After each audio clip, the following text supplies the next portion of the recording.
রাখতেই হবে। ম্যাকাউটে ৮০০ কোটির দুর্নীতি, ম্যাকাউট বিশ্ববিদ্যালয়ের দুর্নীতির অভিযোগে মামলা, রাজ্য বিশ্ববিদ্যালয়ের হলফনামা তলব হাইকোর্টের। আরো বিস্তারিত জানাবে অর্ণব হাজরা রয়েছে আমার সঙ্গে। অর্ণব, দেখো, রাজ্যে তপশিলি জাতি উপজাতিদের যে কাজ করে একটা স্বেচ্ছাসেবী সংস্থা জনস্বার্থ মামলা করে এবং তাদের সেই মামলার আধার হচ্ছে কিছু অডিট রিপোর্ট। যে অডিট রিপোর্টে প্রায় ৮৩৭ কোটি টাকার নয়-ছয় বা প্রতারণার অভিযোগ এনে জনস্বার্থ মামলা ঠোকা হয়েছে কলকাতা হাইকোর্টে।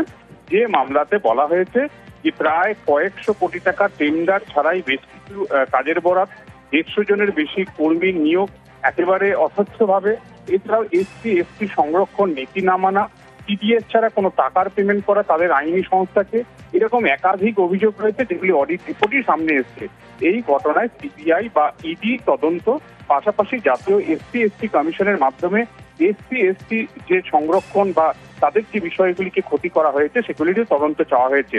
পুরো বিষয়টা যে অভিযোগের গুরুত্ব সেটা বুঝেই বিচারপতি সুজয় পাল এবং বিচারপতি হোসেন বেশ সব পক্ষকে হলফনামার নির্দেশ দিয়েছে।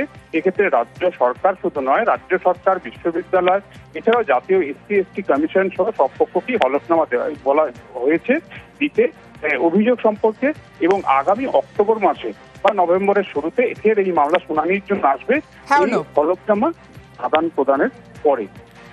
বেশ।